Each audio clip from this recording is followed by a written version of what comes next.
I was up until around 3 a.m. at night, and I had received a strange call from an unknown number. I shrugged it off since the week before I had bought a new phone, and I just thought nothing of it. He kept calling over the next few days though at the exact same time of night. Eventually I gave in, and I had picked up the phone. The person on the other end of the phone had warned me of a person watching me every night through the window.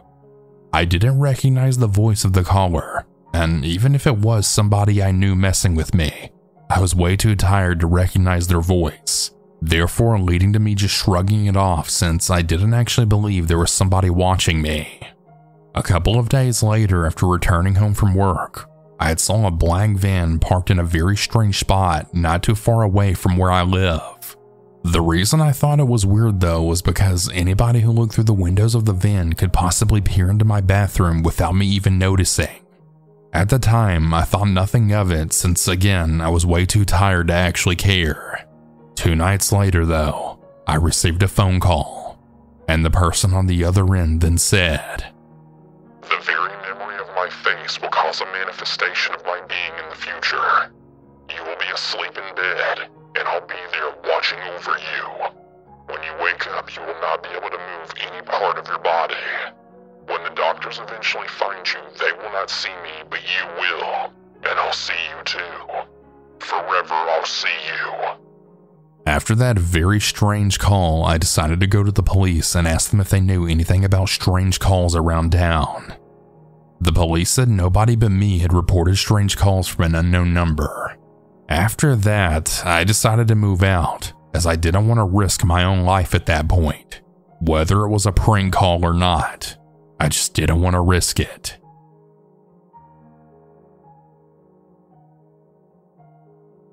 Okay, so this was a long time ago when I was quite young. I'm 21 now, and I must have been around 11 at the time.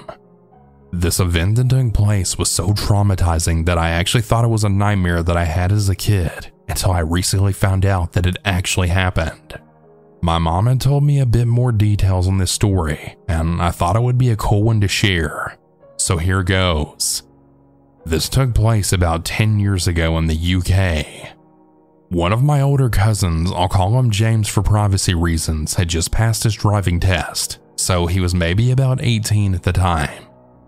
James and his family were quite well off, so he had this big black pickup truck that was open at the back. Now, he's always been a bit on the daring side, so when he got told by a few of his mates that people had reportedly seen an odd woman in a cream nightgown wandering the country roads late at night, well, James wanted to go out and look for her, thinking how funny it would be if we actually found her. He also thought that it was bullshit at the same time though. Bear in mind, it's not the kind of place anyone would typically walk, as there was nothing along those roads.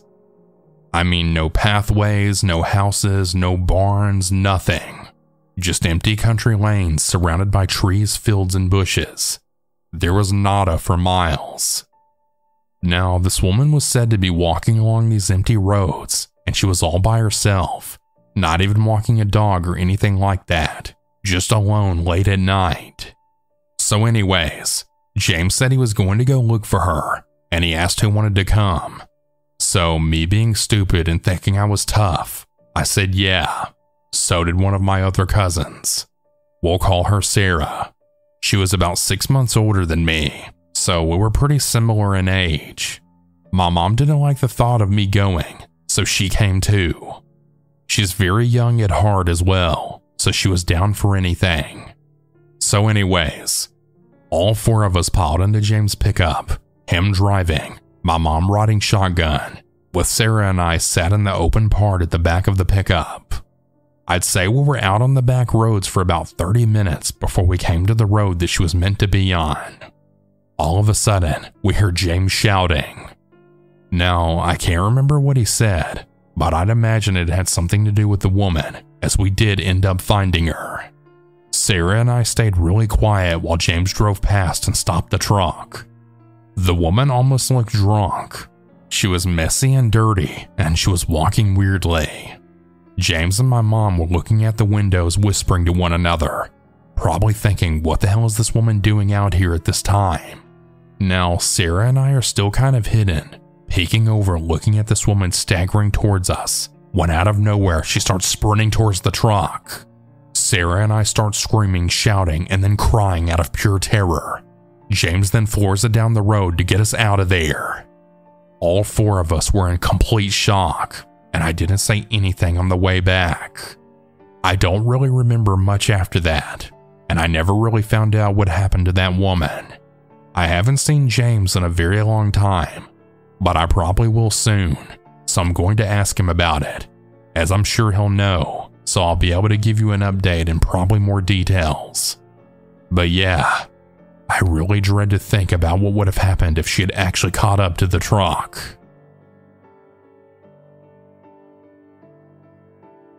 So the story occurred the day after Father's Day of 2022, and after putting off writing it for some time, I finally decided to sit down, finish my incomplete draft, and share this experience with you all. Now, this may not be the most terrifying story out there. However, it was definitely an unsettling encounter for sure. My sister, who's a few years older than I, is known to go out with her friends, and she tends to stay out pretty late. We're talking past midnight to about 2 a.m. like 90% of the time, and this night in particular was no different. I hopped into bed and drifted off to sleep between 10:30 and 11:30 p.m., and I'm guessing sometime after midnight, I woke up to the sound of our family dog Princeton, a little Maltese Shih Tzu mix, barking at the front door, where you could hear my sister's keys jingling as she was unlocking it. Not too long after, I eventually passed out. I then suddenly awoke once more to the doorbell ringing repeatedly. At this point, I was in a total daze and very perplexed as to what was going on. One minute I was in a deep slumber, and the next second, in my groggy and slightly agitated state of mind, I was trying to figure out why the hell the doorbell was going off like that.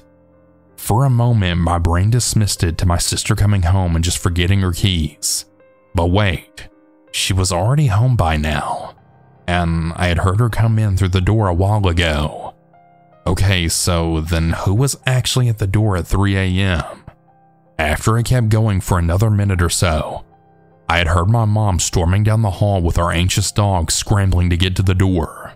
I poked my head out of my bedroom to see who it was, but before she was close to opening it, she stopped and she felt something was off about the situation. My sister, through her bedroom door open, was also very irritated and then paused to look at me standing at my door, confirming to herself that I too wasn't the culprit.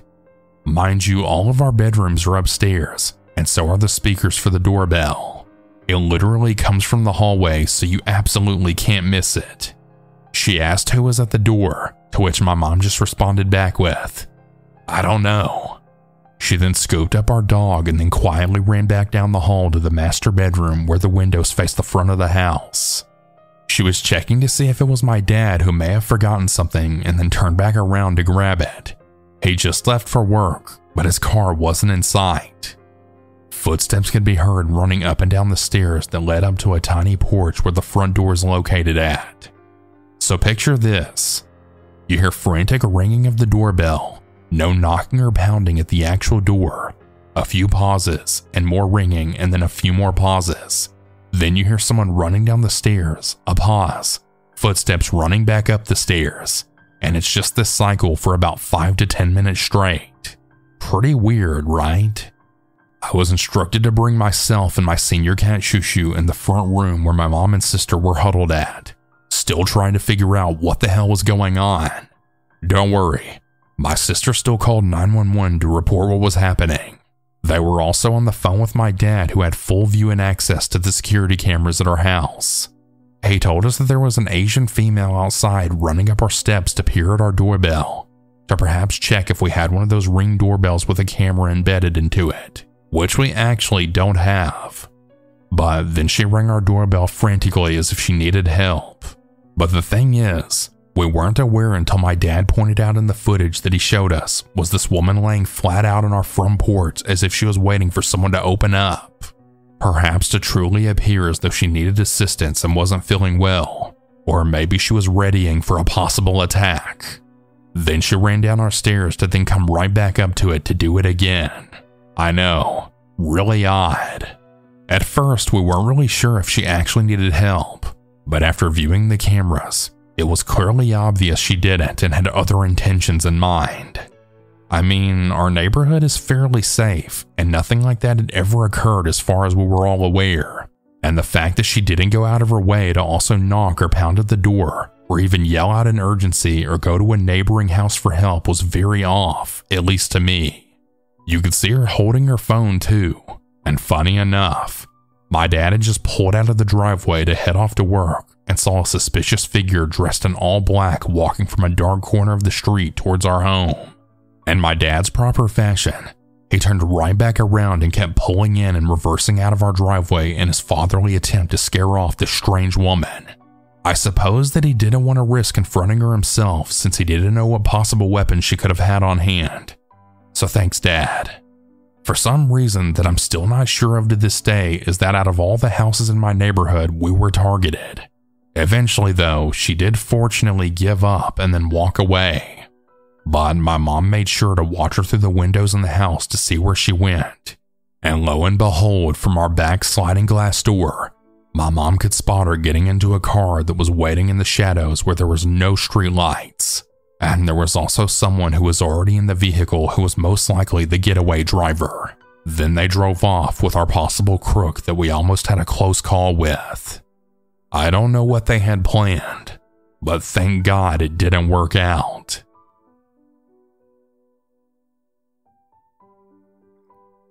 Hey everyone, sorry for the little interruption, but today's episode is sponsored by ShipStation.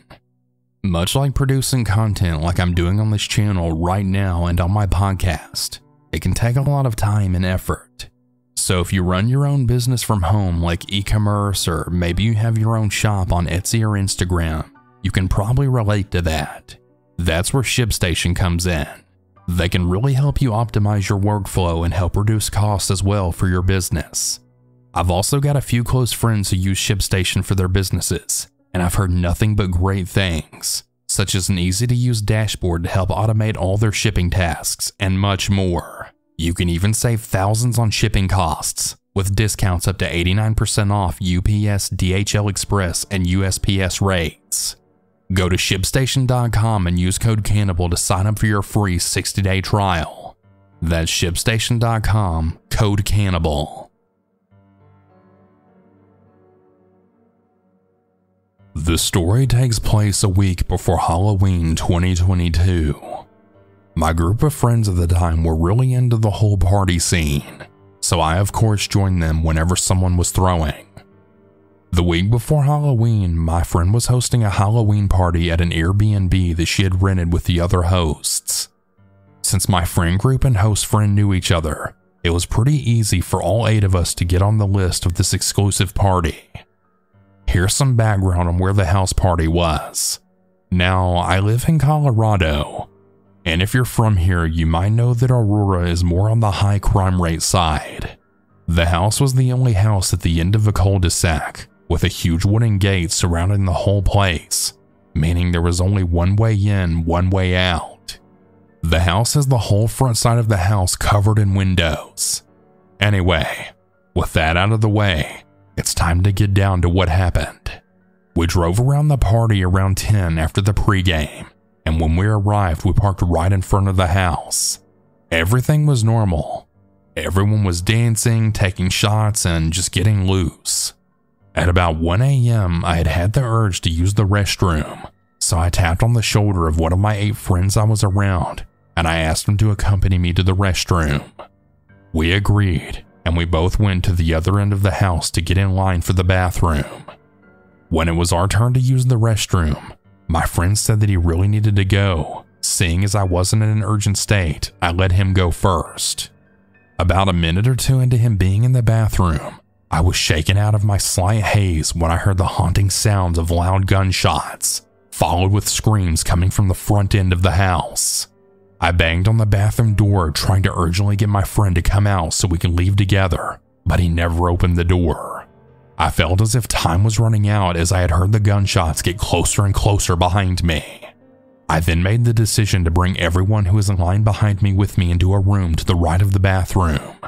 About 5 of us rushed in, slamming the door behind us. I tried running to the window, but I was then stopped by someone telling me that they're shooting from outside. I then retreated helplessly into the closet of the room. I laid my head on my knees, praying for a safe return home, as I then heard the faint gunshots and screams from the other side of the wall. After what felt like hours, silence fell over the whole house. It was time to get the fuck out before it was too late. I got up out of the closet and then made my way outside to the hallway. I ran to the front door, seeing my friend, the host, holding down the front door. She yelled at everyone to leave through the back, and that's when I found another one of my 8 friends who I came with. We both ran out back, and we had to run towards the front as there was no back exit. Turning to the corner leading to the front, I then saw a horrific scene. I quickly looked at the front to see the whole glass wall shattered, and then quickly looked at the dying kid in front of the driveway with his girlfriend screaming for him. I was in shock. All I could do was run. By the time we tried leaving, the cops had blocked off the entrance to the cul-de-sac. We had no option but to stay and be questioned. We waited outside in the brisk October air until about 4 a.m. when we were then transported in a prison bus. I later found out that a car had pulled up in front of the house and men in Halloween masks had rolled down their windows and started randomly shooting at the window's wall. We were held until 11:30 a.m. the following morning. I went home thinking of the man who was bleeding out to death in the entrance to the house. I'm very grateful that all of my friends who were in the front when it all happened are all safe and well. I haven't been able to go to house parties since, and we've all grown distance from each other since. Seriously, everyone, it's very important to be aware of not only what's around you, but who's around you. Please be careful.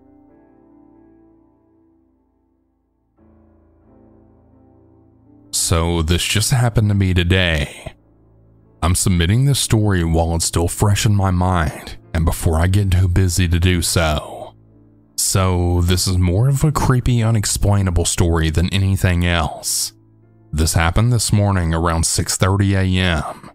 Before I continue with this story though, there's a few things that I need to explain. For one, I'm a 19-year-old female living with my mom and little sister. My mom always wakes up at 3:30 a.m. for work, and she normally leaves between 4:30 a.m. and 4:40 a.m. because her job is only 15 minutes away. Also, if anyone is wondering what I was doing up so late, it's because I used to work third shift at Sheetz, which is a gas station. So I'm used to staying up all night until the early mornings. Another thing I want to mention is about our front door. Well, my room is right next to the living room where the front door is, and our front door is pretty heavy. So whenever someone goes in or out, even if I'm listening to loud music with headphones, I can still feel the vibration of the door being closed or opened. And last but not least, I can say that I stay in a decent neighborhood. No one bothers anyone around here. We generally stay to ourselves and we've been living here for about 5 years with no incidents. Now on with the story. As I mentioned before, this happened around 6:30 a.m. I was on my laptop listening to music, which wasn't that loud by the way, and I was pretty much just relaxing, when all of a sudden I felt and heard the front door close. Now this caught me off guard because after my mom leaves for work, neither I or my little sister leaves the house just to be safe. I called my sister and I asked her if she left, but she said no, and she was wondering why I asked. I told her because I heard the front door close, so I was just wondering. She said that she heard it too and she thought it was just our mom coming back or me leaving. Although I was still confused, I just said okay and hung up. Now I was really confused as to what was going on, but before I could finish thinking, I had heard my mom's phone go off as if she got a notification. For some reason, my mom always keeps her phone sound very loud, so if someone calls or she gets a notification, it's very loud, and annoying sometimes too. She also has this distinct notification sound that she gets whenever she gets a notification, so it was no mistake that it was her phone that I heard. So I thought, okay, let me go ask my mom what she's doing back home already. But before I did, I had decided to check and see if her car was outside. Since my room is in the front of the house, I can see her car out front if she's home. But when I went to look out my blinds, her car wasn't there. And I froze once again, just confused. Not knowing what was going on, but as I turned to sit back down and hit the bottom of my door, I could see a dark shadow of a person's feet standing by my door, and I literally felt my heart drop, and I froze right there for a moment just staring, too scared to move or even say anything. If this was my mom, she wouldn't just be standing there for no reason. She would knock or say something. But instinctively, I then said, Ma? No reply though. Nothing. That's when my heart then started racing, and I grabbed my phone from my bed and tried to call my mom. But I didn't get an answer, and I didn't hear her phone ring either. So I then texted her and asked her, Ma, did you come home? I had heard the door close and I heard your phone go off. As soon as I hit send, I looked up again, and the shadow was now gone. I kinda just sat there, heart racing, totally confused. But I definitely wasn't about to go out there to see who was there. All I had to protect myself in my room was a hammer, a kitchen knife, and a taser. But I mean, I still didn't want to risk going out there. After some time of just thinking and sitting in bed, which felt like a while, but was only about 30 minutes later, my mom replies and then says, No, honey, that's not my phone. I have my phone with me. I never came home. Is everything okay? Once again, my heart dropped because I know what I heard, and I heard her phone and heard the door close. I didn't respond right away. I just decided to call 911 and explain my situation and explain that I thought that someone was in my house. I stayed on the phone with the operator until the police came. I was explaining to the operator that my little sister was home too, and she advised me to stay where I'm at and to text my sister and to tell her the same thing, because if someone was in my home, there's no telling where they were. The response time here isn't that long because I stay less than 5 minutes away from the police station, so they showed up pretty quickly. And with the operator reassuring me that it was really them and that if I felt safe enough I could open the door.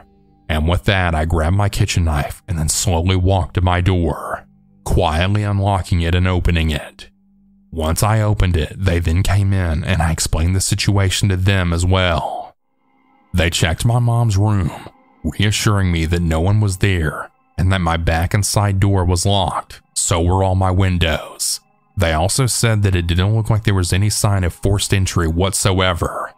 Although I was still freaked out, I thanked them, and they said they would have an officer cruise around my neighborhood for a while just in case. After this, my little sister was freaked out as well. I'm not really sure what happened, or as to why I heard my mom's phone go off, or what I saw at the door, but it still freaks me out.